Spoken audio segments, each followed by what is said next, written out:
15 দিনেও স্বজনদের খোঁজ মেলেনি মানসিক ভারসাম্যহীন নারী মুসাম্মাদ রাবেয়া খাতুনের। জানা যায় গত 5 জুলাই রাতে মোংলা বাস স্ট্যান্ড সংলগ্ন এলাকা থেকে পায়ে শিকল বাঁধা ও আহত অবস্থায় এই নারীকে উদ্ধার করে উপজেলা স্বাস্থ্য কমপ্লেক্সে ভর্তি করেন স্থানীয় একজন ভ্যান চালক। এক ভ্যানালা ভাই তাকে উদ্ধার করে এখানে ভর্তি করে, তো ভ্যানালা ভাই তাকে এখানে রেখে চলে যায়। পরে আরাফাত ভাই যখন আমাকে জানায়, আমি এমনিতেই সবসময় মানবিক কাজ করি, আমার এই যে বোনটা আছে মানসিক রোগী, তাকে হয়তো তার পরিবারের কাছে তুলে দিবে। কেউ সাথে গ্যাঞ্জাম পেশাব নেই, শুধু ওই আপনার একটু ওই চিল্লাপাল্লা করে, এমনি ভায়া ভায়া করে বলায়। এই যে এক ভাই আছে ওনার, তা উনি আসে মাঝে মধ্যে, আসে পানি রুটি মুটি এগুলো খাওয়াই যায়, ফল পাকারে নিয়ে আসে, এগুলো খাওয়াই যায়, বইলে যায়, বললেই কোনো সমস্যা হলে বইলো।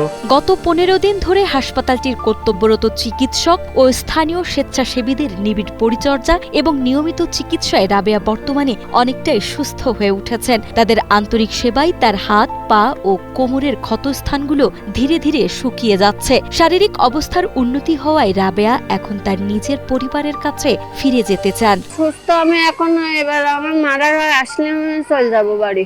চাই যে আমার মা বাবা আমার বাড়ি নিয়ে যাক। ওই বুধবারে দেখতেছি খালি চিল্লে ফেললারে রাইতলি রাজু ভাইয়ারে ডাহে আর খাবার চাই। দীর্ঘ সময় পেরিয়ে গেলেও এখনো রাবেয়ার সঠিক পরিচয় বা স্বজনদের কোনো সন্ধান পাওয়া যায়নি। তবে হাসপাতাল কর্তৃপক্ষ ও স্বেচ্ছাসেবীরা উপজেলা প্রশাসনের সহায়তায় তার পরিবারকে খুঁজে বের করার চেষ্টা অব্যাহত রেখেছেন। স্বাস্থ্য বিভাগ জানিয়েছেন রাবেয়ার শারীরিক অবস্থার উল্লেখযোগ্য উন্নতি হয়েছে এবং তার সঠিক পরিচয় নিশ্চিত হওয়ার পরই তাকে তার পরিবারের কাছে নিরাপদে ফিরিয়ে দেওয়া হবে। তার চিকিৎসাটা যাতে কোনোভাবেই ব্যাহত না হয়। আজকেও দেখলাম যে তার মোটামুটি যে ক্ষতস্থানগুলো সেরে গেছে অনেকটা, এবং সে তার সাথে কথা বললাম আজকে, সে বললো যে সে বাড়ি যেতে চায়, তার লোকজন আছে, আসলে সে বাড়ি যাবে। পরিচয়টা ওরকম উদ্ধার করা যায়, প্রকৃত পরিচয়টা রেসপন্সিবল কাউকে পাওয়া যায়, তার কাছে তাকে চিকিৎসা সহ সোপর্দ করা যেতে পারে।